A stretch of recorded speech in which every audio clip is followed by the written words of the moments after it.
ሰብስክራይብ በማድረግ ቤተሰብ ይሁኑ። بسم الله الرحمن الرحيم الحمد لله رب العالمين الصلاة والسلام على نبيه الصادق الأمين نبينا محمد صلى الله عليه وسلم وعلى آله وصحبه أجمعين أما بعد فسلام الله عليكم ورحمته وبركاته الحمد لله كرجم ጊዜ በኋላ ያምላካችን የአላህ ፍቃዱ ሆኖ በዚህ በተቀደሰው በሱ ቤት ውስጥ ተገናኝተናል። ክብር ምስጋና ለዓለማቱ ጌታ ለአምላካችን ለአላህ የተገባ ይሁን። አልহামዱሊላህ ኢንሻአላህ አሁንም ያምላካችን የአላህ ፍቃዱ ከሆነ በዚህ ባለን አጭር ሰዓት ውስጥ በተሰጠኝ ርዕስ ስለ ነብያችን አለይሂ ሰላቱ ወሰላም ማንነት የተወሰኑ ነጥቦችን እንመለከታለን። ያው ከዛ በፊት የተወሰነ የሰዓት ማርፈድ ሁኔታ ስለተከሰተ ሁላችሁንም ያው በአላህ ስም ይቅርታ ጠይቃለሁ። ኢንሻአላህ ስለ ነብያችን አለይሂ ሰላቱ ወሰላም ስናይ ሰዓቱ ከፈቀደልን ወደ 4 ወይም 5 ነጥቦችን ነው የምንመለከተው። ከዛ ውስጥ የመጀመሪያው ስለሳቸው ነብይነት በቀደምት ነቢያት መለኮታዊ መጽሐፍትና ሊቃውንት አንደበት የተነገረ ትንቢት የሚለውን ሲሆን ሁለተኛው ደግሞ ለነብይነታቸው ከአላህ ዘንድ መልእክተኛ ሆነው ለመላካቸው ምን የተሰጣቸው ማረጋገጫ ማስረጃ ወይም ተአምር አለ የሚለው ነው። ሶስተኛው ደግሞ ነብይና መልእክተኛ ሆነው ከተላኩ ተልኳቸው ለማን ነው? ለመላው የዓለም ህዝብ ነው ወይስ አረቦችን ብቻ ነው የሚመለከተው ሲሆን አራተኛ አላህ ከላካቸው ነቢያት የመጨረሻና መደምደሚያ ናቸው ወይስ እንደቀደሙት ነቢያት በተከታታይ ይላክ እንደነበረው ከሳቸው በኋላም ሪሳላ መልእክት ይቀጥላል ወይ ሌላ የምንጠብቃቸው አዳዲስ ነቢያት አሉ ወይስ የሉም የሚለው ነው። የመጨረሻውና አምስተኛው ደግሞ ከቀደምት ነቢያት ለየት የሚያደርግ ለሳቸው ክብርና ማዕረግ ሲባል ብቻ አላህ ለሳቸው የሰጣቸው ኸሳኢሶች መለያ ባህሪያቶች ምን ምንድናቸው የሚለውን የተወሰነውን እንመለከታለን ማለት ነው። ከመጀመሪያው ከቁጥር 1 ስንነሳ ስለሳቸው ነብይነት በቀደምት ነቢያት መለኮታዊ መጽሐፍትና ሊቃውንት አንደበት ምን የተነገረ ትንቢት አለ የሚለው ላይ ነው። በተለይ ይህ ነጥብ ዋናውና ወሳኙ ነጥብ ነው። ከተቃራኒ እምነት ተከታዮችም ብዙ ጊዜ ጥያቄ ይነሳል። ተማሪዎችም በትምህርት ቦታ ላይ ያላችሁ፣ ነጋዴዎች በስራ ቦታችሁ፣ ሌሎቻችንም በመኖሪያ አካባቢ ላይ የናንተ ነብይ እውነተኛ ነብይ ከሆኑ ከአላህ ዘንድ የተላኩ መልእክተኛ ከሆኑ ለምንድነው ከሳቸው በፊት የነበሩት ነቢያት ስለሳቸው ነብይ ሆኖ መነሳትና መምጣት ትንቢትን ያልተናገሩት? ከቁርአን በፊት የነበሩ ቀደምት መለኮታዊ መጽሐፍቶች የሳቸውን ነብይነት ለምን አልተናገሩም? እነዚህ መጽሐፍትና ነቢያትስ ትንቢቱን ተናግረው ከሆነ የሃይማኖቱ ሊቃውንት የሆኑ ሰዎች ይሄን እውነታ ለምን አልገለጹትም በማለት ጥያቄ ያነሳሉ። ሐቅ ተፈልጎበት ከሆነ ጥያቄው አግባብነት ያለው ጥያቄ ነው። እኛ ሙስሊሞችስ ለዚህ ጥያቄ የምንሰጠው ምላሽ ምንድነው የሚለው ነው። በርግጥ ስለ አንድ ነብይ ሆኖ መነሳትና ወደፊት መምጣት ከዛ በፊት የነበረው ነብይ ትንቢት መናገሩ ለመጨረሻው ነብይ እንደ እውነተኝነቱ መስፈርት ሆኖ መቅረብ አይችልም። ተጨማሪ ማጠናከሪያ መሆን ይችላል እንጂ መስፈርት መሆን አይችልም። በራሳቸውም እምነት ነብይ ናቸው ብለው የሚያምኑባቸው ብዙዎቹ ትንቢት ያልተነገረላቸው መሆኑን ራሳቸው ያረጋግጣሉ። ሙሳ አለይሂ ሰላም ከበኒ እስራኤል ነቢያት መካከል አንዱና ዋነኛው ነው። አይሁዶችም ክርስቲያኖችም ሙስሊሞችም በጋራ የአላህ ነብይ መሆኑን አምነው ይቀበላሉ። ነገር ግን ለነብይነቱ ከሙሳ በፊት የነበሩ ነቢያቶች ትንቢት ተናግረውለት ነበር ወይ? ሙሳ እንደሚነሳ አስቀድሞ የተነበየ ነብይ ያለ ወይ ብለን ብንጠይቅ አዎ ብሎ ምላሽ ለመስጠት የሚደፍር ማንም ሰው አናገኝም። ስለዚህ ነብይን እንደ ነብይ ለመቀበል ትንቢት መስፈርት ሳይሆን ማጠናከሪያ ነው የሚሆነው ነው። ያ ከመሆኑ ጋር ግን ወደ አላህ መልእክተኛ ወደ ነብያችን አለይሂ ሰላቱ ወሰላም ስንመጣ ስለሳቸው ነብይነት ትንቢትን የተናገረ ነብይ አለ ወይ ተብለን ከተጠየቅን እንደ እምነታችን የምንመልሰው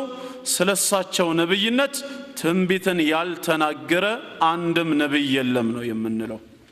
ከመጀመሪያው ሰው ከአደም አንስቶ እስከ መጨረሻው የእስራኤል መልእክተኛ እስከነበረው እስከ ኢሳ ድረስ ያሉት ነቢያቶች በተቀላላ አለይሂሙ ሰላም ስለ ነብያችን አለይሂ ሰላቱ ወሰላም ነብይነት ትንቢትን ተናግረዋል።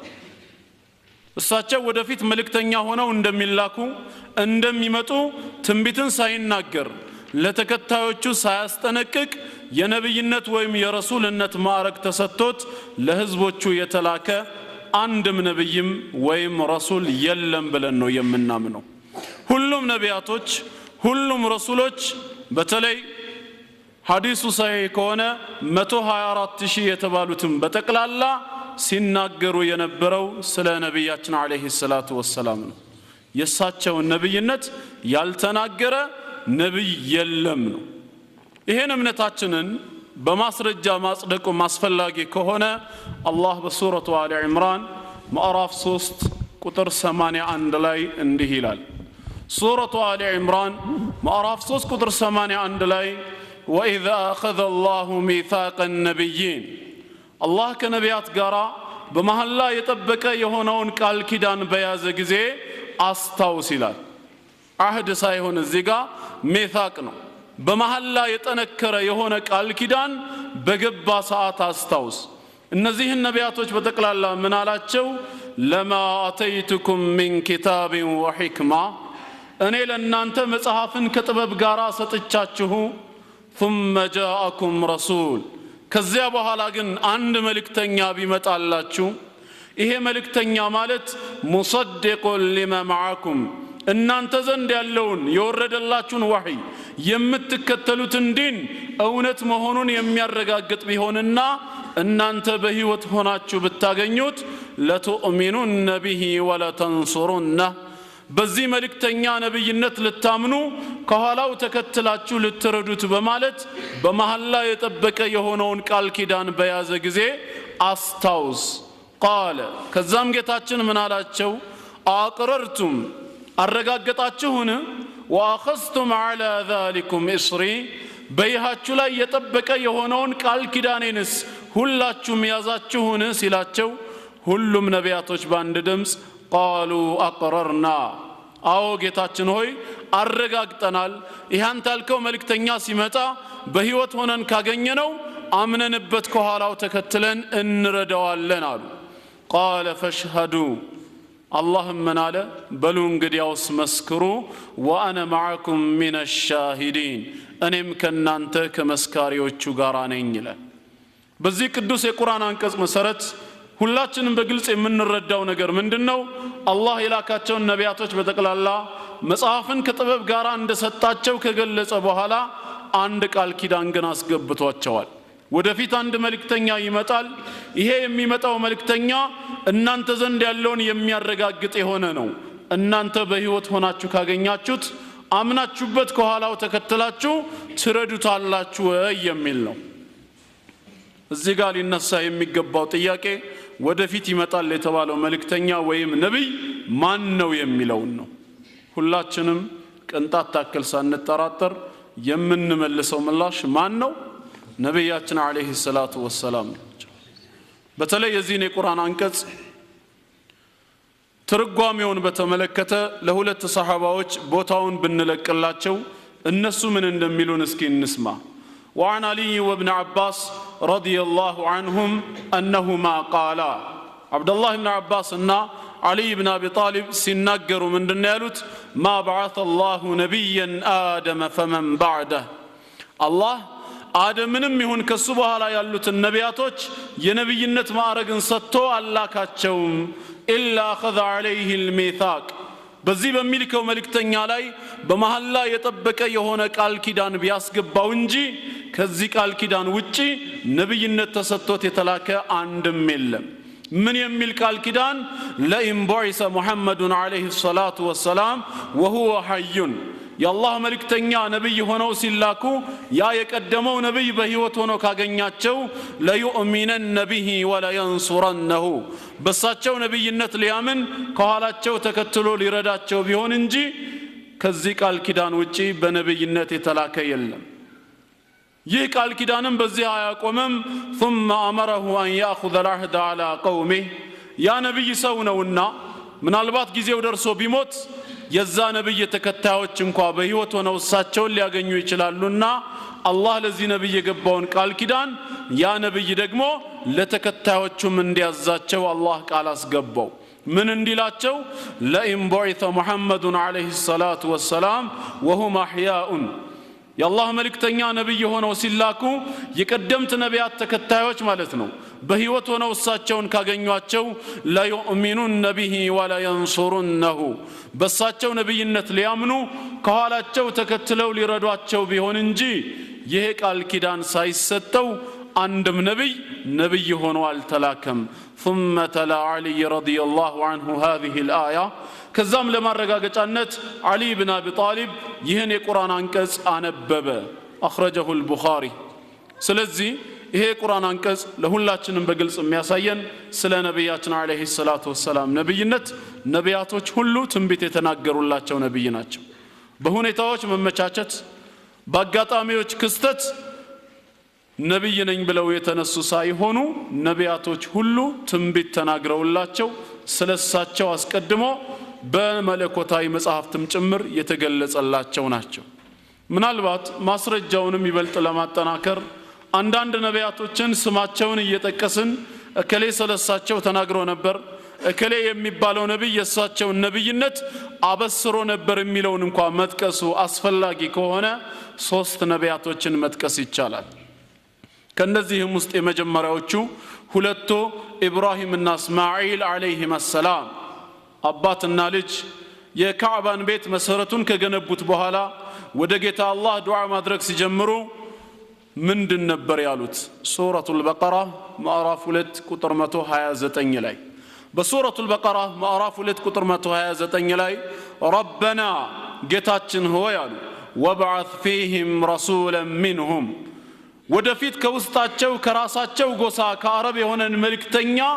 አስነሳላቸው የትሉ ዐለይሂም አያቲክ ያንተን አንቀጾች በእነሱ ላይ የሚያነብላቸው ወዩዓሊሙሁም ልኪታበ ወልሕክማ መጽሐፍና ጥበብን ወይም ሱናን የሚያስተምራቸው የሆነን መልእክተኛ በውስጣቸው ላክላቸው ወዩዘኪህም ከሽርክና ከመሳሰሉት ወንጀሎች የሚያጠራቸው የሆነ መልእክተኛ ኢነከ አንተ ልዓዚዙ ልሐኪም አንተ ይህንን በማድረግ ላይ አሸናፊና ጥበበኛ አንተ ብቻ ነህና የሚሉ ሲሆኑ ይሄን ዱዓ ባደረጉ ጊዜ አስታውስ ይላል። እዚህ ጋር ኢብራሂም ያደረገው ዱዓ አለ ማለት ነው። ያ ዱዓ በማን መነሳት ፍጻሜን ያገኛል የሚለው ኋላ እንመለስበታለን። ሶስተኛው ነብይ ደግሞ የመርየም ልጅ ዒሳ አለይሂ ሰላም በሱረቱ ሶፍ ምዕራፍ 61 ቁጥር 6 ላይ ወኢዝ ቃለ ዒሳ ኢብኑ መርየም የመርየም ልጅ ዒሳም ባለ ጊዜ አስታውስ ምን አለ? ያ በኒ እስራኤል እናንተ የእስራኤል ልጆች የያዕቁብ ዝርያዎች ሆይ ኢኒ ረሱሉላሂ ኢለይኩም እኔ ከአላህ ዘንድ ወደ እናንተ መልእክተኛ ሆኜ ተልኬያለሁ። ሙሰድቁን ሊማ በይነ የደየ ሚነ ተውራት ከተውራት በስተፊቴ ያለውን ከአላህ ዘንድ መምጣቱን የማረጋግጥ ሆኜ ወደ እናንተ ተልኬያለሁ። እንዲሁም ወሙበሽረን ቢረሱሊ ያእቲ ሚን ባዕዲ እስሙሁ አሕመድ ከኔ በኋላ ስሙ አሕመድ ተብሎ የሚጠራ መልእክተኛ እንደሚመጣ የማበስር ሲሆን ወደ እናንተ ተልኬያለሁ አለ። ታዲያ የኢብራሂም አለይሂ ሰላም ዱዓና የዒሳ አለይሂ ሰላም ብሻራ ይህ የምስራች ቃል ብስራት በማን ነብይነት ፍጻሜን አገኘ ከተባለ በነብያችን አለይሂ ሰላቱ ወሰላም ነብይ ሆኖ መነሳት ዱዓውና ብሻራው ፍጻሜን አገኘ እንላለን። እነዚህን ሁለት የቁርአን አንቀጾች ማንም ሳይተረጉማቸው ራሳቸው ነብያችን አለይሂ ሰላቱ ወሰላም ተረጎሟቸው። ከሳቸው በኋላ ትርጉም እንዴት ያስፈልጋል? ኢማሙ አሕመድ በዘገቡት የሐዲስ ሰንሰለት ላይ عن الأرباد بن سارية رضي الله عنه قال قال رسول الله صلى الله عليه وسلم إني لعبد الله وخاتم النبيين እኔ የአላህ ባሪያ ነኝ የነቢያቶች ሁሉም መደምደሚያ ነኝ ወኢነ አደመ ለሙንጀደሉን ፊ ጢነቲህ አደም ገና በጭቃው ላይ ማለት ነው በጎን ተንገዋለው እያለ የኔ ነብይነት እንኳን ተወስኖ ነበር በዛ ወቅት አሉ ወሰኡኽቢሩኩም አን ዛሊክ ስለዚህ ጉዳይ ከፈለጋችሁ ምን ነግራችኋለሁ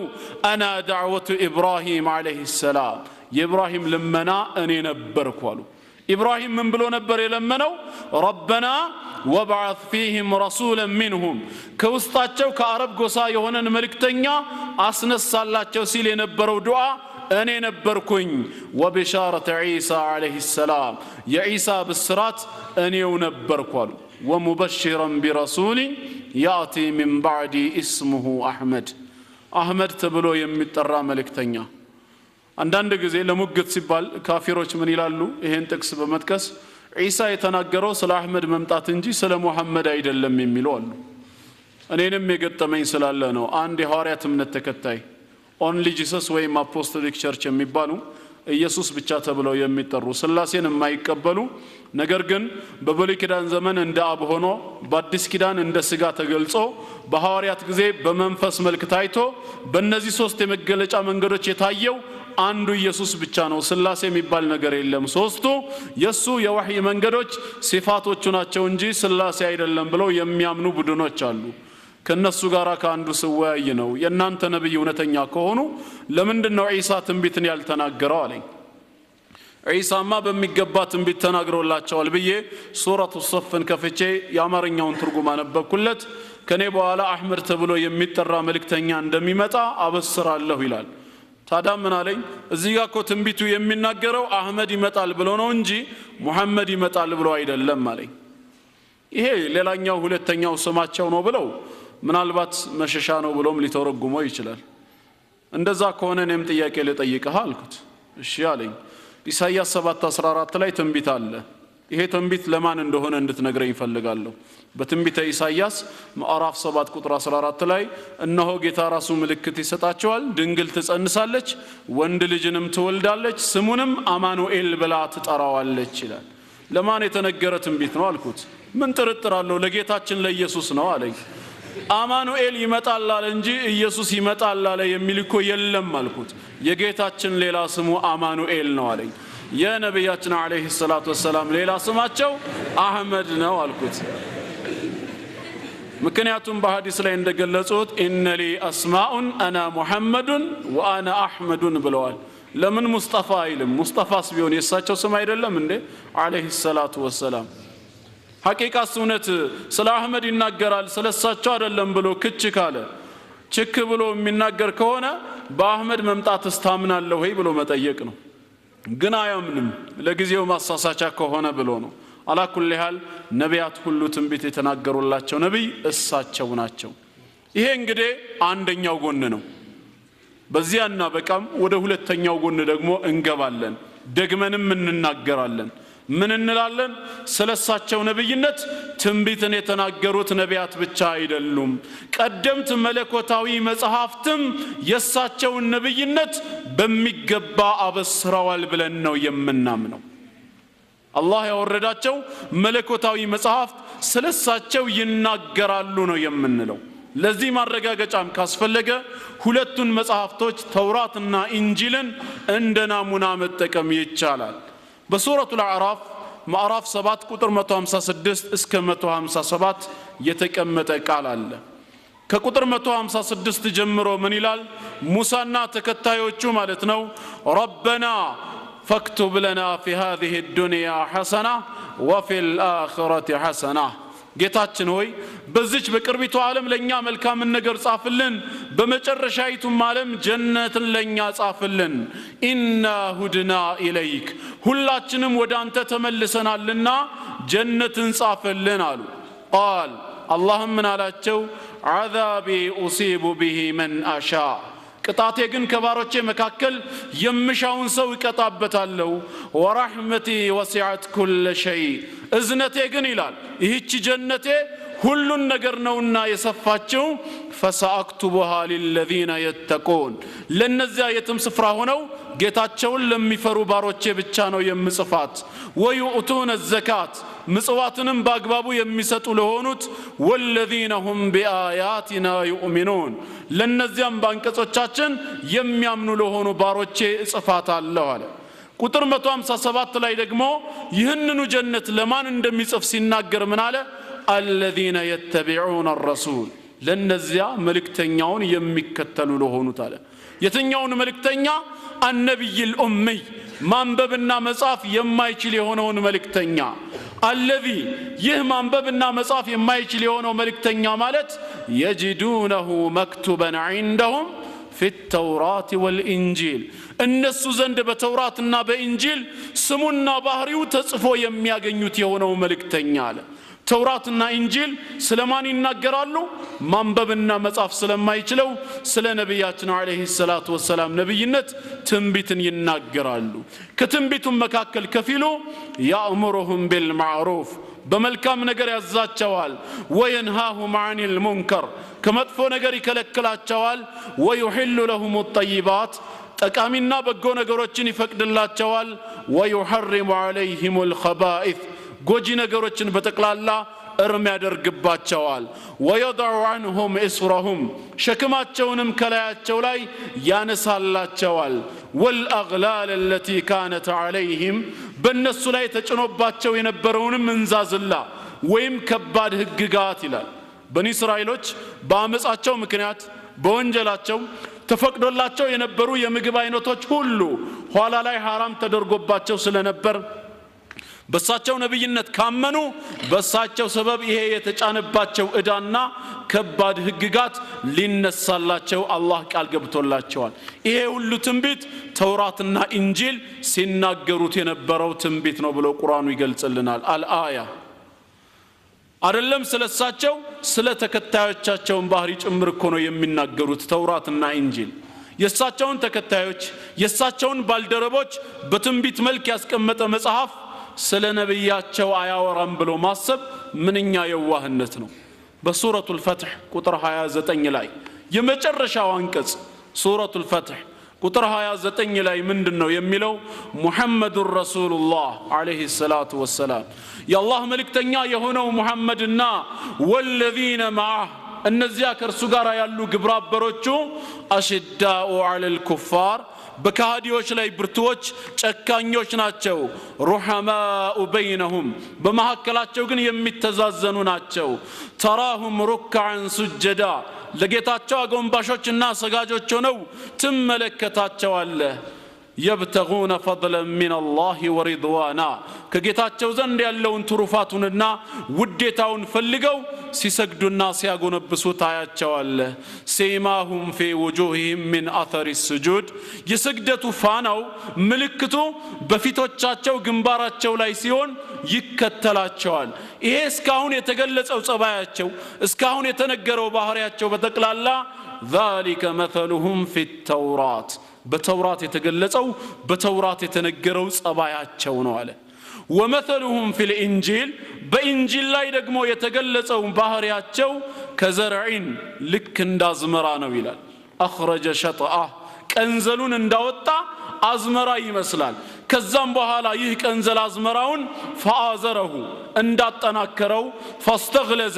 እንደወፈረምና فاستوى على سوقه باغداዎቹ ላይ ተስተካክሎ እንደቆመ መልካም አዝመራ ነው የሚመስለው يعجب الزراع ገበሬዎችን የሚያስደንቅ ሆኖ ባገዳዎቹ ላይ ተስተካክሎ እንደወጣ መልካም አዝመራ ይመስላል ምሳሌያቸው አላህ ይሄንን ሁሉ ያደረገው ليغيظ بهم الكفار ከሃዲያኖችን ሊያስቆጭበት ፈልጎ ነው ይላል አልአያ ይሄም የቁርአን አንቀጽ በግልጽ የሚያስረዳን ተውራትና ኢንጂል ስለ ነብያችን ሰለላሁ ዐለይሂ ወሰለምና ስለ ተከታዮቻቸው ማረጋገጫን እንደሚሰጠን ነው ማለት ነው የትንቢት ደሃ አይደሉም ማለት ነው በተለይ ተውራትና ኢንጂል ስለሳቸው ነብይነት መመስከራቸውን በሐዲስ ማረጋገጥ ካስፈለገ عطاء ابن يسار رحمه الله سيناغر من يلال لقيت عبد الله بن عمرو بن العاص رضي الله عنهما إن تواقع يهوداوي سلمتي عبد الله بن عمرو بن العاص ناغنيهوت አለ ታዳም ሳገኘው قلت اخبرني عن صفه رسول الله صلى الله عليه وسلم في التوراة መጀመሪያ ታምንና ተከተለው በነበረው ተውራት ስለ አላህ መልእክተኛ የተነገረ ባህሪ ካለ እባክህ ንገረኝ አልኩት قال اجل اي نعم እሺ ነግረሃለሁኝ አለ ከዛም ምን አለ ሲናገር والله انه لموصوف في التوراة ببعض صفته في القرآن በጌታዬ በአላህ እምላለሁ የሳቸው ማንነት በተውራት ውስጥ በግልጽ ተቀምጧል ከፊል ባህሪያቸው ቁርአን ውስጥ በተቀመጠው መልኩ ይላል የትኛው የሱረቱል አህዛብ ቁጥር 45 ሱረቱል አህዛብ ማዕራፍ 33 ቁጥር 45 ላይ ያ አዩሃ ነብዩ ኢና አርሰልናከ ሻሂደን ወሙበሽረን ወነዚራ አንተ የኔ ነብይ ሆይ አንተን በህዝቦች ላይ መስካሪ በጀነት አብሳሪና በጀሃነም አስጠንቃቂ አድርጌ ልኬሃለሁ የሚለው መጀመሪያም በተውራት የተነገረላቸው ትንቢታዊ ቃል ነበር እንደውም የተውራቱ ቃል ከዛ የሰፋ ስለነበረ ቀጥሎ ምን ይላል ወሂርዘል ሊልኡሚይን መሃይማኖችንም ጠባቂ አድርጌ ነው የላኩ አንተ አብዲ ወረሱሊ አንተ ማለት ባሪያዬ ነህ መልእክተኛዬ ነህ ሰመይቱከ المتوكل በኔ የምትመካ ብዬም ሰይሜሃለሁ ليس بفظ ولا غليظ መጥፎን ቃል ተናጋሪ ወይ ጨካኝ አይደለህም ولا صخاب في الاسواق ወይ በገበያ አዳራሽ ድምጽህን ከፍ አድርገህ የምትጮህም አይደለህም ولا يدفع السيئات بالسيئة ወይ መጥፎ ነገር ቢደረግብህ መጥፎን በመጥፎ የምትክስ አልነበርክም ولكن يعفو ويغفر ነገር ግን ይቅር ባይና መሐሪ የሆንክ መልእክተኛዬ ነህ ስለዚህ ወለን ይቅቢደሁ አላህ በፍጹም ያንተን ሩህ አይወስደውም አለ حتى يقيم به ملة العوجاء ባንተው ሰበብ የጠመሙ ጎዳናዎችን ቀጥ እስኪያደርጋቸው ድረስ እሱም ቢአን የቁሉ ላ ኢላሃ ኢላላህ ከአንድ አላህ በስተቀር በእውነት የሚመለክ አምላክ የለም የምትለውን የምስክርነትን ቃል ህዝቦችህ እስኪናገሩ ድረስ አላህ አንተን አይወስድህም ወይፍተሑ ቢሃ ባንተው ሰበብም ይከፈታሉ አዕዩኑን ዑሚ የታወሩ አይኖች ሐቅን ለማየት وآذان صم دنقرو جوروج حق لمسمات وقلوب غلف يتاشقوا لبوش دقمو حق لمكبل بانتو سبب كفتالو أخرجه البخاري إهم بخاري يزقبو يما تراتر زقبانو مالتنو سلزي سلساتشو نبينت قدمت ملكوتاوي مصحافتم تنبيتن تناقروا الله شوال مالتنو ወደ ሶስተኛው እንገባለን አሁንም ደግመን እንላለን ምን እንላለን ስለሳቸው ነብይነት ትንቢትን የተናገሩት ቀደምት ነቢያት ብቻ አይደሉም ስለሳቸው ነብይነት ትንቢትን የተናገሩት ቀደምት መለኮታዊ መጻሕፍት ብቻ አይደሉም የሃይማኖቱ ሊቃውንቶች የሆኑት የአይሁድና የክርስቲያን ምሁራኖች ነብይነታቸውን በሚገባ ያውቃሉ ብለን ነው ምናምነው ሊቃውንቶቹ በሚገባ ነብይነታቸውን ያውቃሉ በዚህ በኩልም ያሉ ማስረጃዎችን እንመለከታለን ቁርአን በሱረቱል በቀራ ማዕራፍ 2 ቁጥር 146 ላይ የሚናገረው አለ ምን ይላል ሱረቱል በቀራ ማዕራፍ 2 ቁጥር 146 الذين آتيناهم الكتاب እነዚያ መጽሐፉን ተውራትን የሰጠናቸው አይሁዶች يعرفونه كما يعرفون أبناءهم ወንዶች ልጆቻቸው የራሳቸው ልጆች መሆናቸውን እንደሚያውቁት ነብያችን አለይሂ ሰላቱ ወሰለም ነብይ መሆናቸውን በሚገባ ያውቃሉ አለ እስላምን ከተቀበሉት ስመጥር የአይሁድ ሊቃውንቶች መካከል አንዱ አብዱላህ ኢብኑ ሰላም ረዲየላሁ ዐንሁ ነበር ከሰለመ በኋላ በዑመር ኢብኑ አልኸጣብ ረዲየላሁ ዐንሁ ጥያቄ ቀርቦለታል ወንድ ልጅህን የምታውቀውን ያክል የሳቸውን ነብይነት ታውቅ ነበር ወይ ብሎ ሲጠይቀው እንዴታ ከልጄም በላይ ነው እንጂ የማውቃቸው አለ ለዚህም ምክንያቱን ሲያስቀምጥ ምንድነው ያለው ይሄ ልጅ ያኔ ልጅ መሆኑን የነገረችኝ ሚስቴ ነች አለ እኔ አላውቅም አለ እኔ በሌለሁበት ደባል ሊገባ ይችላል አባቱ ሌላ ቢሆንስ የተጸነሰው በሌላ ዲኤንኤ የለማ በወቅቱ ወይ ምናልባት የሚመሳሰልበት መንገድ ካልሆነ በስተቀር ስለዚህ በንጹህ መንገድ ካንተ ብቻ ነው የወለድኩት ብላ የምትነግረኝ ሚስቴ ስለሆነች ልጁ የኔ ልጅ መሆኑን የማውቅበት መንገድ በዛ መልክ ብቻ ነው አለ የሳቸው ነብይነት ግን በማያጠራጥር መልኩ በተውራት ውስጥ በግልጽ ተቀምጧል አለ ስለዚህ ከዛም የበለጠ አውቃቸዋለሁ አለ አሁን ሁላችሁም በአእምሯችሁ ላይ አንድ ጥያቄ ሊመላለስ ይችላል ታዲያ ነብይነታቸው ይሄን ያህል ግልጽ በሆነ መልኩ በተውራትና በኢንጂል ላይ ከተቀመጠ ለምንድነው ሁሉም ያልሰለመው? ለምን ሁሉም አልተቀበለም ልትሉ ትችላላችሁ። ይሄንን የሚያውቀው አምላካችን አላህ ቀጥሎ ግን ምን አለ? ወኢነ ፈሪቀን ሚንሁም ከነሱ ውስጥ ግን የተለዩ ቡድኖች ይላል ሐሰትን በማንገስ ለምድራዊ ጥቅማቸው ሲሉ ማለት ነው ሲራወጡ የነበሩ የተለዩ ቡድኖች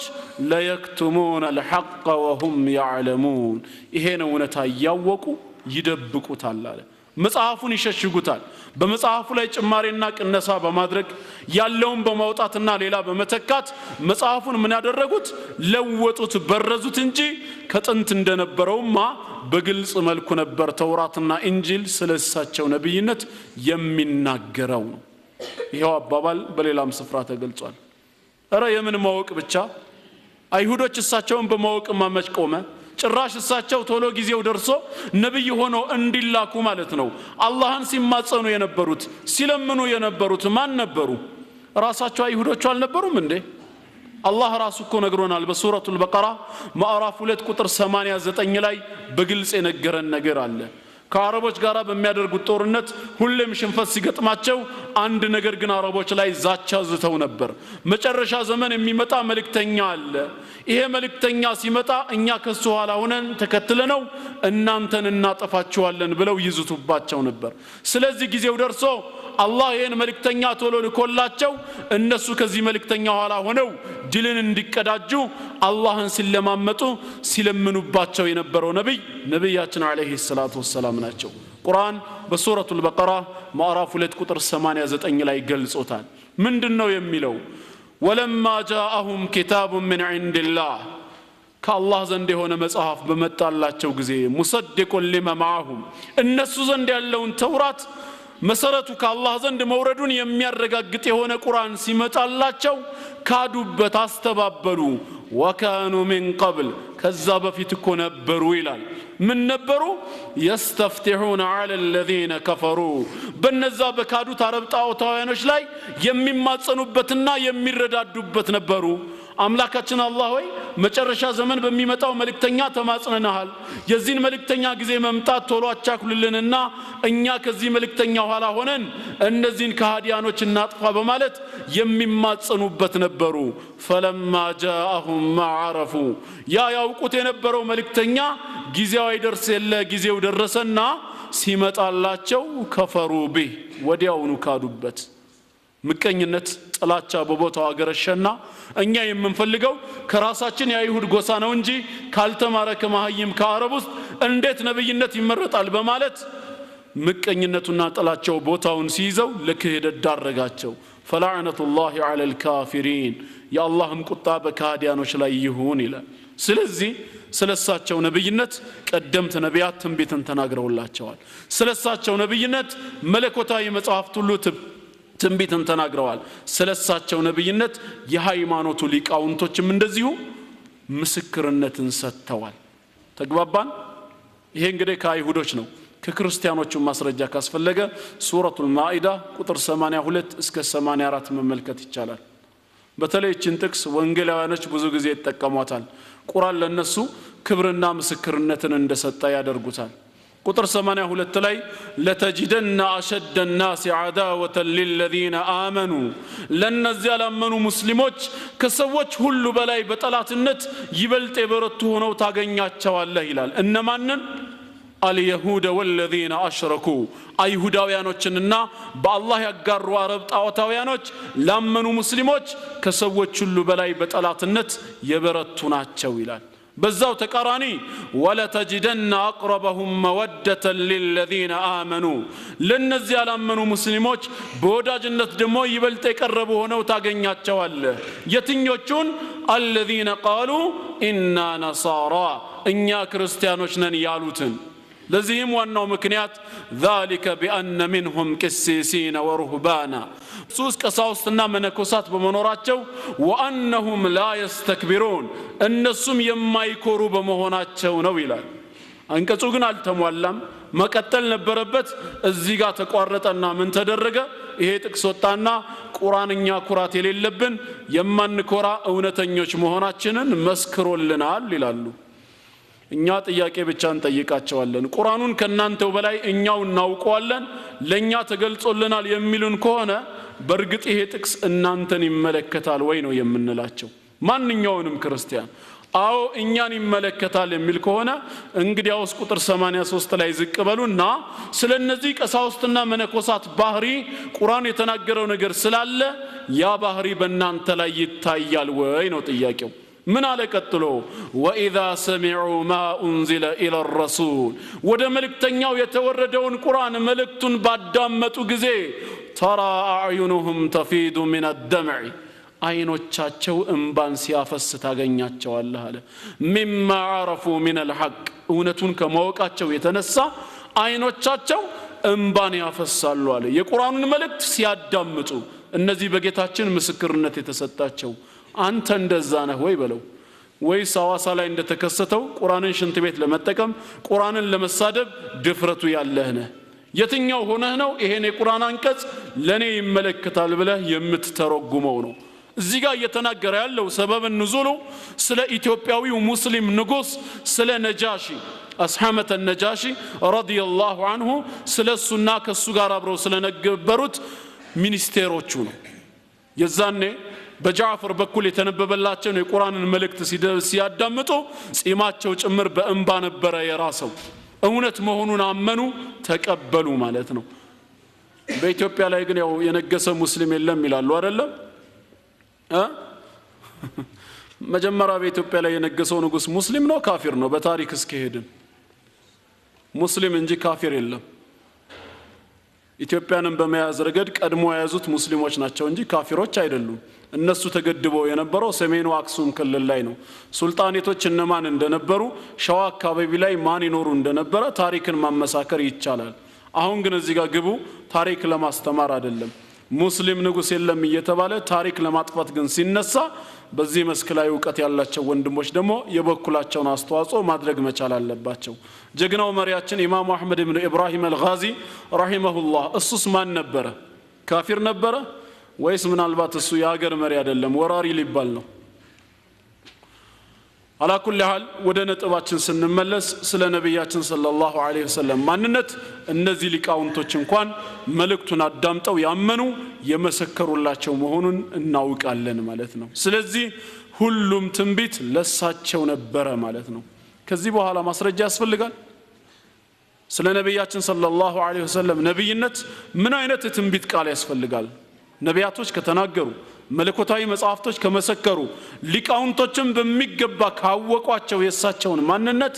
ምን አይነት ማስረጃ ነው የሚያስፈልገው እንዳም ቁጥር 1 ኢንሻአላህ ስለሳቸው የተነገረ ትንቢት የሚለው ይሄንን ይመስላል ማለት ነው እና ኢንሻአላህ ቁጥር 1ን በዚህ መልኩ ከተረዳን ወደ ቁጥር 2 እንገባና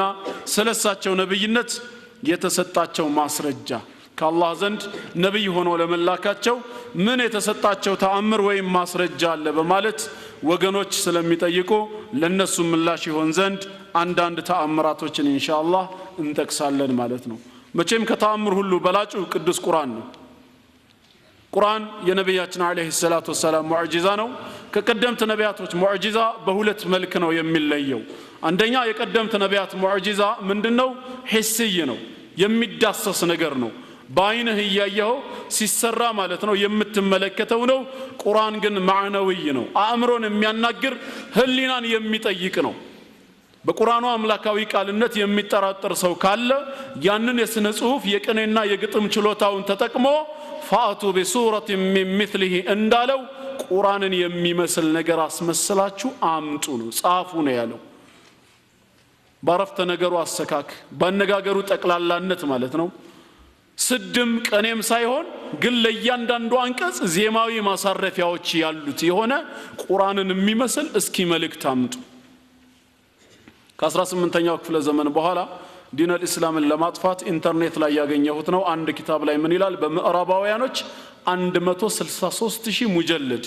163000 ቮሊዩም መጽሐፍ ተጽፏል እስላምን ለማጥፋት አንድ ሙስሊም ምሁር ምን አላቸው 163000 ቮሊዩም መጽሐፍ እስልምናን እናጠፋለን ብላችሁ ከምትጽፉ አለ ምን አለ አንድ መስመር ፈአቱ ቢሱረት ሚን ሚስሊ ብሏልና አስመስላችሁ አምጥታችሁ ቁርአን በጓዳ ቢገባ አላቸው ቁርአንን አስመስላችሁ ጽፋችሁ ያመጣችሁ ጊዜ የቁርአን አምላካዊ ተአምርነት ያከትመለታል የሚመስለው ነገር ተገኘ ጓዳ ይገባል ለምን ይሄን አትሞክሩም አላቸው ግን በእያንዳንዱ በጻፉት ገጽ ሰው ወደ ዲን الاسلام እየመጣ ነው ባለቤቱ አላህ ነው እኛ ስለለፋን ስለሰራን አይደለም ራሳችንን እንኳን ለመጠበቅ ምን ያህል ጥረት አድርገናል የእያንዳንዳችን የግል ቤት ስራ ነው አይደለም ለኡማው ለማሰብና ለመንቀሳቀስ ይቅርና ማለት ነው ግን አምላካችን አላህ ጥንትም ለነብያችን ሰለላሁ ዐለይሂ ወሰለም የገባው ቃል ኪዳን ነው ይህንን ሃይማኖት ليظهره على الدين كله ከሃይማኖቶች ሁሉ የበላይ አድርገዋለሁ እንዳለው بالحجة والبرهان ለምነቱ በሚሰጠው ማስረጃም ሆነ ማረጋገጫ በተከታይ ብዛትም ቢሆን በኃይልም ቢሆን እስላም ቦታውን መያዙ የማይቀር ጉዳይ ነው ስለዚህ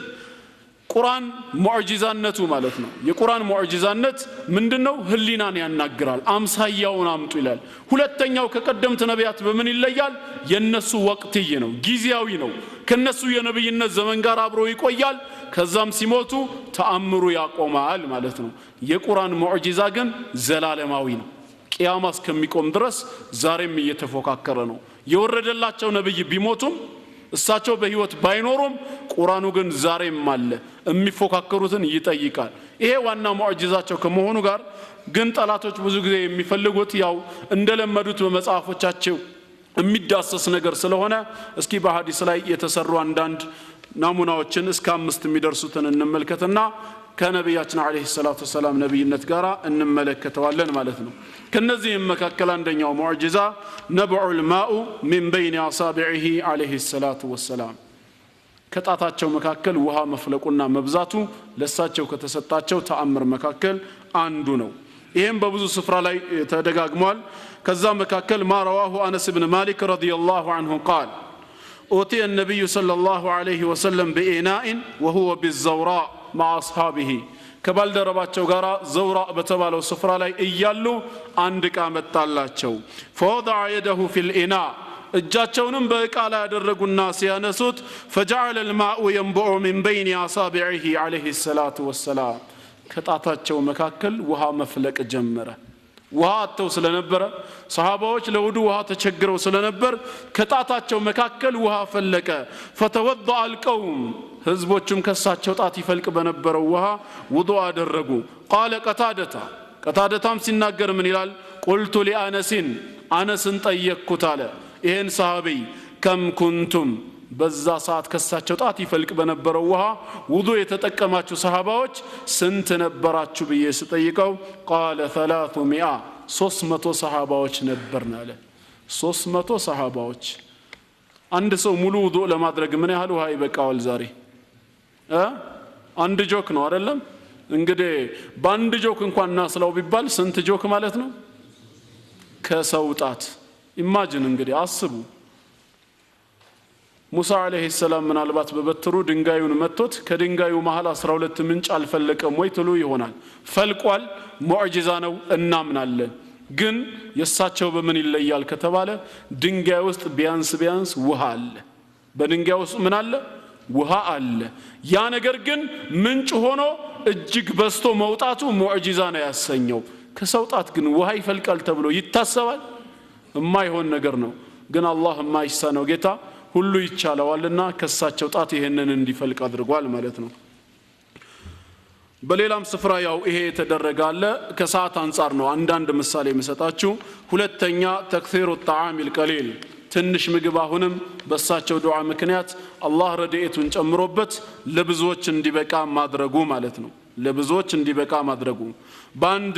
ዘመቻ ላይ ያሉ ያው ምሽግ እየቆፈሩ በጣም ረሃብ ሲብስባቸው فذبح جابر رضي الله عنه شاة لرسول الله وبعض أصحابه صلى الله عليه وسلم ለአላህ መልእክተኛና ለክፍል ሰሃባዎች ረሃቡን ካስታገሰላቸው በማለት አንድ ፍየል ወይም በግን ያርዳል ጃቢር ፍየል ወይ በግ ለስንት ሰው ይበቃል ይበላ ቢባል እንደው መረቁ ላይ ውሃ እየተጨመረ እየበዛ በጣም ይበላ ቢባል ለስንት ሰው ይበቃል ተናገሩ እንጂ 10 እንዴ እንደው ለ40 ሰው እንበል ከዛ በላይ አይሆንም አይደለም ታዲያ እዚህ ጋር እነዚህ ሰሃባዎች እንዴት ነበሩ የሚለው ነው ለከፊል ሰሃባዎች ነበር እንግዲህ እሱ ያረደው ፈናድ الرسول عليه الصلاه والسلام اهل الخندق አጠቃላይ የምሽጉን ባለቤቶች በጠቅላላ ኑ በማለት ተጣሩ كانوا ألفا عندشي صحاباوش نبروا فبارك الله اللحم والخبز حتى شبعوا جميعا ሁሉም በልተው እስኪጠግቡ ድረስ አላህ የነበረውንም ዳቦ እንደዚሁንም ስጋውንም ባረከላቸው رواه البخاري ቡኻሪ የዘገበው ነው ይሄም አስደናቂ ሙዕጂዛ ነው ማለት ነው ሶስተኛ حنين جذع النخلة وتسبيح الطعام የቴምር ግንድ መንሰቅሰቅና የምግብ ተስቢህ ማድረግ የተምር ግንድ መንሰቅሰቅ እና የምግብ ተስቢህ ማድረግ ነብያችን አለይሂ ሰላቱ ወሰለም የጁምዓን ኹጥባ ያደርጉ የነበረው የተምር ግንድ ላይ ተደግፈው ነበር ከጊዜ በኋላ ሚንበር ተሰራላቸው ከዛም ከተሰራላቸው በኋላ ወደ ተዘጋጀላቸው ሚንበር ሲወጡ حن الجذع كحنين الناقه ያ የተምር ግንድ እሳቸው ስለተውት ብቻ እንደ ግመል መንሰቅሰቅ ተንሰቀሰቀ እንደውም ከስር ተርገፍግፎ መሬት ይወድቃል ብለን እስክንሰጋ ድረስ ነው ያሉት ሰሃባዎቹ በዚህ ሰዓት ነው እሳቸው ወዲያው መጡና እጃቸውን ላይ ሲያሳርፉበት ወዲያው ጸጥ አለ ይሄም ለሳቸው የተሰራ ሌላ ሙዕጂዛ ነው አሁንም ቡኻሪና ትርሚዚ በዘገቡት በሌላ ሐዲስ ላይ አና አስሐበ ረሱልላህ ሰለላሁ ዐለይሂ ወሰለም كانوا يسمعون تسبيح الطعام وهو يؤكل بحضرة رسول الله صلى الله عليه وسلم يا الله ملكتኛ ባሉበት ስፍራ ላይ አብረው ሲመገቡ ምግቡ ተስቢህ ሲያደርግ በጆሮአቸው ይሰሙ ነበር ምግቡ ተስቢህ ሲያደርግ በጆሮአቸው ይሰሙ ነበር ይሄም ሌላ ሙዕጂዛ ነው ማለት ነው አራተኛ حماية الرسول من أعدائه ከቀንደኛ ጠላታቸው ከአቡ ጀህል ነብያችን ሰለላሁ ዐለይሂ ወሰለም አንዴ የተጠበቁበት አስደናቂ የሆነው ክስተት ሌላው ሙዕጂዛ ነው አቡ ጀህል ለራሱ ቃል ገብቶ ነበር ነብያችን አለይሂ ሰላቱ ወሰላምን ሲሰግዱ ካያዋቸው ከኋላ በኩል ሆኜ መጥቼ ጫንቃቸውን ረግጬ ገላቸዋለሁ ብሎ ማለት ነው ቃተለሁላህ ታዲያ ከጊዜ በኋላ ፈራአሁ ይሰሊ ሲሰግዱ አያቸው فذهب إلى رسول الله صلى الله عليه وسلم لينفذ وعده لراسو يقباون مالتنو إيهتشن يمات تفتسم قالون لما فتسم هيدا لك أتقباتشو اندرس فعاد على عاقبه وهو يتكي بيديه بولت الجوچون دي يتكلاكله ودوها لا مملس جمره ወደፊት እንደሄደ ሁላ ፊቱንም ሳያዞር በእጁ እየተከላከለ ወደ ኋላ ተመለሰ አጠገባቸው ከደረሰ በኋላ فقيل له مالك من ሆንክ ተብሎ ሲጠየቅ قال من አለ ان بيني وبينه لخندقا من نار በኔና በሳቸው መካከል የእሳት ጉድጓድ ይታየኛል አለ አንድ እርምጃ ብራመድ እዛ የእሳት ጉድጓዱ ስለሰምጥ ነው አለ የሚያስፈራ የመላእክት ክንፍ ደግሞ ከፊት ለፊት ይመለከታለሁ አለ ይሄም ምንድነው ለነብያችን አለይሂ ሰላቱ ወሰለም የተሰራ ተአምር ነው ማለት ነው ሌሎችንም እንደዚሁ ብንመለከታቸው ብዙ ሙዕጂዛዎች አሏቸው ከ300 ከ500 በላይ የተሰሩ ተአምራቶች አሉ በትንቢትም የተነገሩ ከመኖራቸው ጋራ እነዚህ ሁሉ ምን ያደርጉናል ቀደም በተባለው ነጥብ ላይ ነብይነታቸውን ይበልጥ የሚያጠናክርልን ውበት የሚሰጥልን ይሆናል ማለት ነው ይሄን ባጭሩ ከተረዳን ሶስተኛው ነጥብ እንደዚሁ አጠር ባለ መልኩ እንመለከተዋለን ተልኳቸው ለማን ነው ለመላው የዓለም ህዝብ ነው ወይስ ለአረቦች ብቻ በዚህ ጉዳይም የሁላችን ሙስሊሞች አቋም ግልጽ ነው ብዙ ምርምር የሚጠይቅ ነጥብ አይደለም ቁርአንም በግልጽ ይናገራል ነብያችን አለይሂ ሰላቱ ወሰለም የተላኩት ለመላው የዓለም ህዝብ ነው ለመላው የዓለም ህዝብ ነው ቁርአን እሳቸው ለመላው የዓለም ህዝብ ለመላካቸው በብዙ መልክ ነው ገለጻ የሚሰጠው አንደኛው ገለጻ በምን አይነት መንገድ ነው ከተባለ ቀጥታ በሆነ በቃላት አነጋገር እርሶን ለዓለም ነው ያላኩት ብሎ አምላካችን አላህ መናገሩ ለዓለም ተልከዋል ብሎ መግለጹ የመጀመሪያው ማረጋገጫ ነው በሱረቱል አንቢያ ማዕራፍ 21 ሱረቱል አንቢያ ማዕራፍ 21 ቁጥር 107 ላይ ወማ አርሰልናከ ኢላ ረሕመተን ሊልዓለሚን ሙሐመድ ሆይ ይላል አለይሂ ሰላቱ ወሰላም አንተንም ለዓለማት እዝነት አድርገን ቢሆን እንጂ በፍጹም አላክንህም ይላል ተልኳቸው ለማን ነው ለዓለም ህዝቦች ነው ተጨማሪ ማረጋገጫ ቁጥር 107 ላይ ሱረቱል ፉርቃን ቁጥር 1 ላይ መመልከት ትችላላችሁ ቁርአን ውስጥ 12 ቦታ ነው ያለው ዓለም የሚለው ቃል በሱረቱል ፉርቃን ማዕራፍ 25 ቁጥር 1 ላይ ተባረከ الذي نزل الفرقان على عبده እውነትን ከውሸት የሚለይ የሆነውን መጽሐፍ ቁርአንን በባሪያው ላይ ከፈቻ መልእክተኛ ናቸው ከሳቸው በኋላ አይመጣም ሌላ ማስረጃ ይሄ ወሳኝ ነጥብ ስለሆነ ነው ማስረጃ የቱ ጋር ነው የመጨረሻ መልእክተኛ ብሎ አላህ የገለጻቸው አንድ ማረጋገጫ የሚሰጠኛል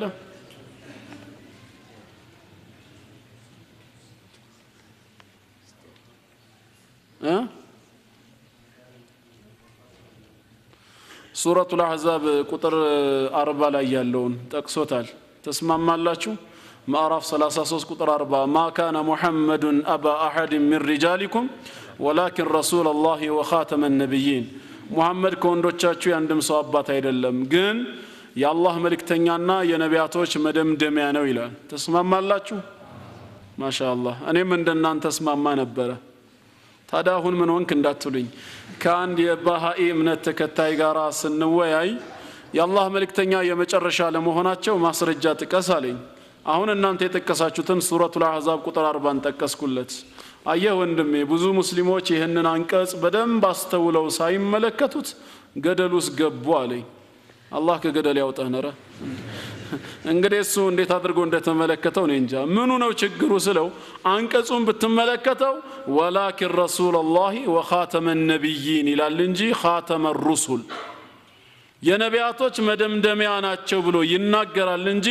የሩሱሎች መደምደሚያ ብሎ አይናገርም ስለዚህ ቁርአኑ እንዳለው ኻተመ ነብይን የነቢያት መደምደሚያ ናቸው የሩሱሎች ግን ስላልሆኑ ረሱል ይቀጥላል ይመጣል አለኝ አሁን መልስ ያመጣችሁ ሰዎች ምን ትላላችሁ በስፍራው ብትሆኑ ይሄ ጥያቄ በወቅቱ ብትጠየቁ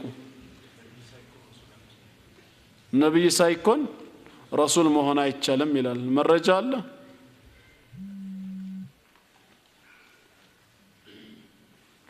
መልሳችሁ ዝምታ ነበር ማለት ነው በወቅቱ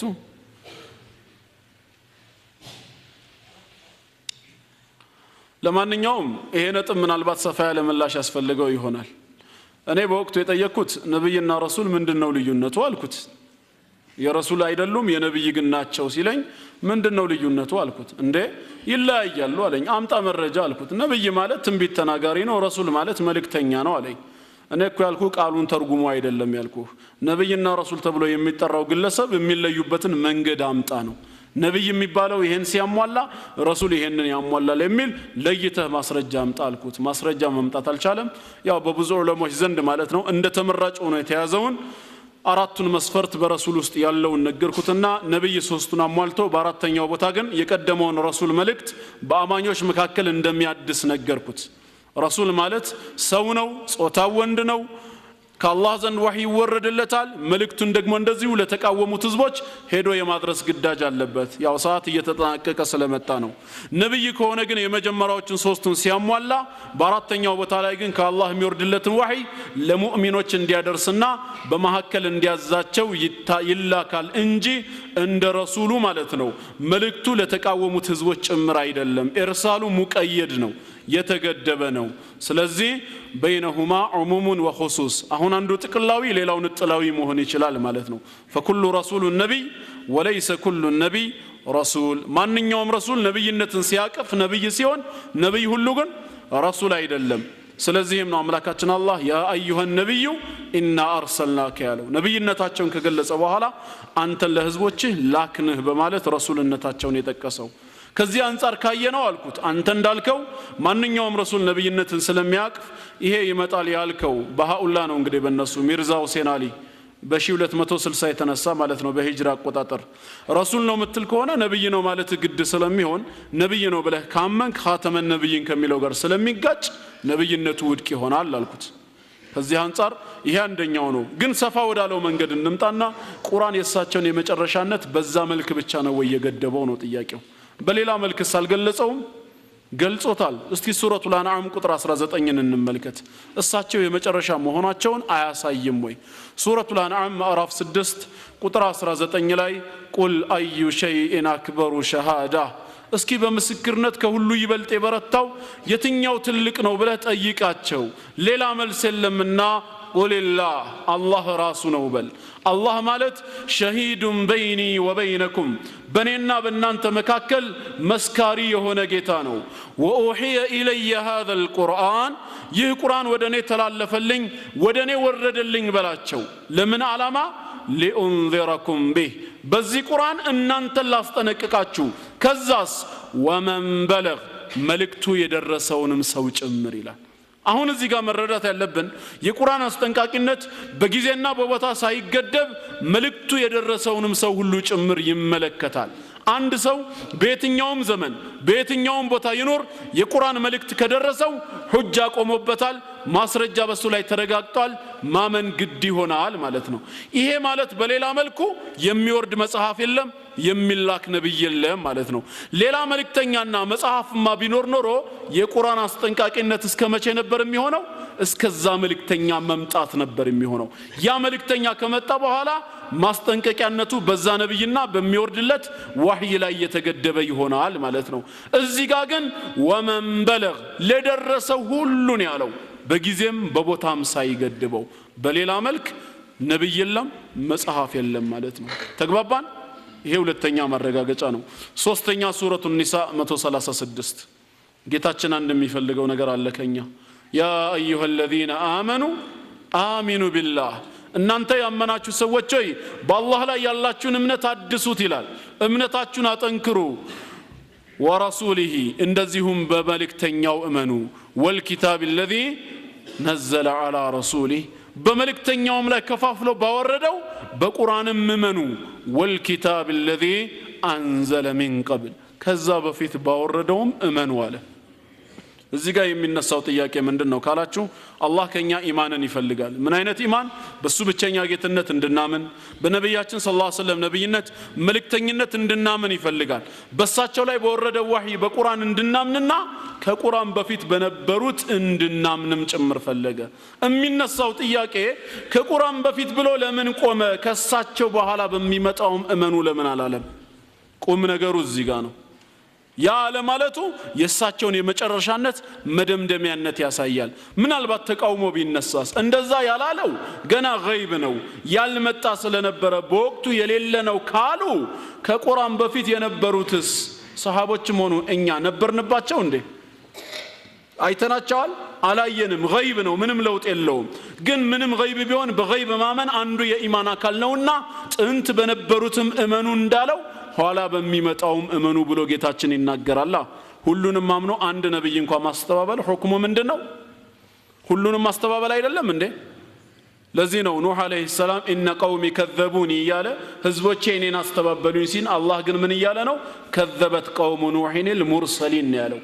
ኑህን ሳይሆን መልእክተኞችን ያስተባበሉት እያለ ነው አላህ። ለምን? ሁክሙ ሁሉንም ማስተባበል ስለሆነ ማለት ነው። ስለዚህ እዚህ ጋም ከሳቸው በኋላ በሚመጣው እመኑ አለ ማለቱ ነገሩ በሳቸው መዘጋቱን ያሳያል ማለት ነው። ሐሰተኛ ካልሆነ በስተቀር እውነተኛ ነብይ አይመጣም። ሐሰተኛማ በየዘመኑ ተነስቷል አይደለም እንዴ? አንዳንዱ ኮሜዲ ነው፣ ሰው ለማሳቅ የሚነሳለ። አንዳንዱ የሆነ በሰዎች ላይ ጊዜያዊ የበላይነትን አግኝቶ ማግበስበስ የሚፈልገው ነገር አለ። አንድ ነስሩላህ የሚባል ነብይ ተነሳ። እናም ኸሊፋው ጋር ቀረበ። ማነህ አንተ ሲሉት ነስሩላህ ነብዩላህ አለ። ምን ማስረጃ አለ ለነብይነት ሲሉት ቁርአን ስለኔ መምጣት ተናግሯል አለ። የቱ ጋር ይሉታል? ኢዛ ጃአ ነስሩላሂ ወልፈትህ ያለው ስለኔ መምጣት ነው አላቸው። እንደዚህ አይነቶች ትንሽ የተወሰነ ጥቅስ ይዘው የሚነሱ አሉ። ፋጢማ የምትባልም ተነሳች። ኸሊፋው ማእሙን እንደውም በነበረበት ጊዜ ነው። እሷ በንጉሱ ፊት ቀረበች። ማነሽ? ፋጢማ ነብይት አለች። በነብዩ ታምኛለሽ ሲላት አዎን አምናለሁ አለች። እንግዲያውስ ነብይ አይዋሽምና አለ ኸሊፋው። አይዋሽምና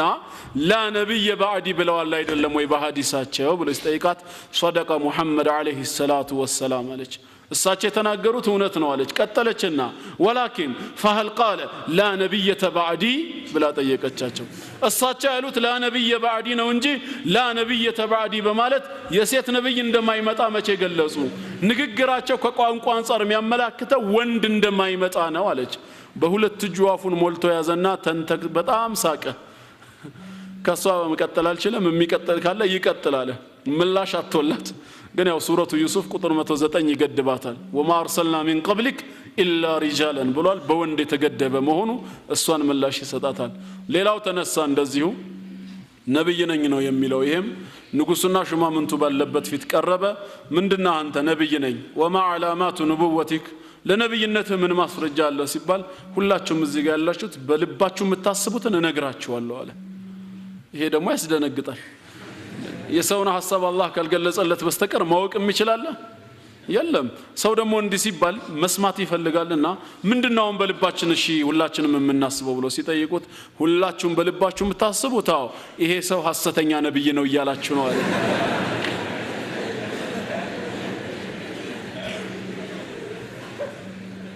ኦሬዲ ሳይኮሎጂካሊ አውቋቸዋል ከዚህ ውጪ ማሰብ እንደማይችሉ መናገር ይቻላል አንድ የመጨረሻ ልትከሰላችሁ ይሄን ሁሉ ኪታብ የምታገኙት ያው አንድ ኪታብ ላይ ነው አቂደቱ ختم النبوة بالنبوة المحمدية የሚል አንድ ኪታብ አለ እዛ ላይ የተዘረዘረ ነው ይሄ ከሁሉም የባሰው ደግሞ የተነሳው ነብይ በንጉሱ ፊት ቀርቦ ማነህ አንተ ሲለው ሙሳ ኢብኑ ዒምራን አለ ሙሳ ከሊሙላህ እሱ ማለት እኔ ነኝ አለ አንተ አላህን ያናገረው በሲና ተራራ ሙሳ ኢብኑ ዒምራን አንተ ነህ አለው አዎ እኔ ነኝ አለ እንዳጋጣሚ በትር በእጁ ይዟል ይሄ ሰው በዚህ ሰዓት ንጉሱ ምን አለው አንተሱ መሆንህን እንዳምን ይሄን በትር አንዴ ወደ መሬት ጣለውና ወደ ባብ ይቀየር ከዛ ምን አለው አለ ምን አለ ሐሰተኛው ነብይ ያንን ማድረጉን አደርጋለሁ ግን ያ ተአምር እንዲመጣልኝ አወለን ቁል አንተ ከማ ቃለ ፍርዓውን አና ረብኩም الأعلى ፍርዓውን አና ረብኩም الأعلى እንዳለው በልና ልጣል አለው ንጉሱ ይሄን ከተናገረ ሊያከፍረው ነው እና እንደዚህ አይነቶችን ፈታኞች በየጊዜው ሊነሱ ይችላሉ አላኩል ሐል በነብያችን ሰለላሁ ዐለይሂ ወሰለም ነብይነት ቆሟል ኸሳኢሶቻቸውንና አንዳንድ ነጥቦች ኢንሻአላህ አላህ ከፈቀደ በሌላ ጊዜ ያውን ሰዓት ኦሬዲ ስላለቀ በሌላ ጊዜ ሰፋ ባለ መልኩ ከተገናኘን እንመለከተዋለን جعلني الله واياكم من الذين يستمعون القول فيتبعون احسنه والسلام عليكم ورحمه الله تعالى وبركاته ان شاء الله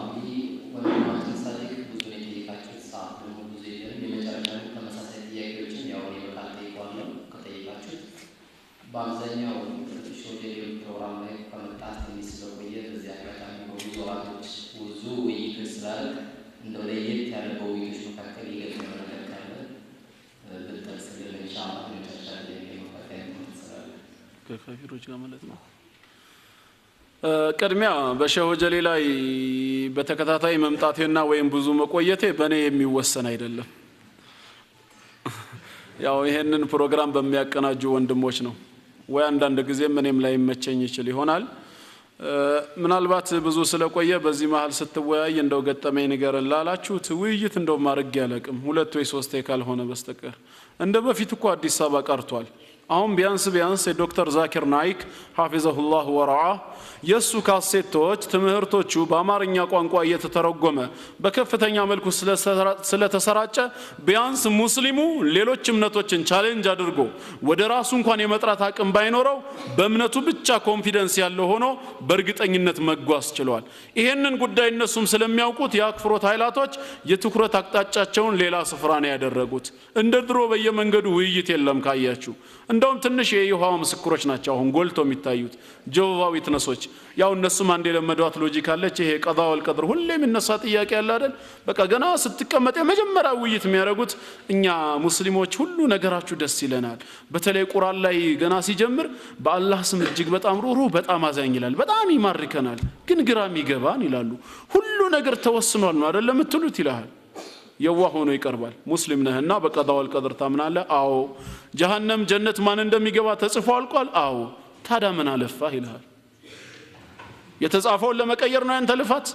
አይደለም ታዲያ እሺ ጀነትና ጀሃነም የምትገባው እንደ ተጻፈው ነው አዎ ከተጻፈው ውጭ አይደለም እንግዲያውስ የተጻፈውን ለምን ቁጭ ብላ አትጠብቅም ምን አለፋህ ይላል ለመጀመሪያ ጊዜ በጆሮ ሲሰማው ግራ የሚያጋባ ነጥብ ነው በርግጥ ወደ ምላሹ ከገባ ደግሞ በጣም ሲምፕልና ቀላል የሆነ ሎጂክ ነው እኔም የገጠመኝ ልነግራችሁ እችላለሁ በርግጥ ሰዓቱ ካለኝ አሁን ለሌ ፈለኩት ምንድነው ውይይቶች በብዛት የሉም ወደ ክፍል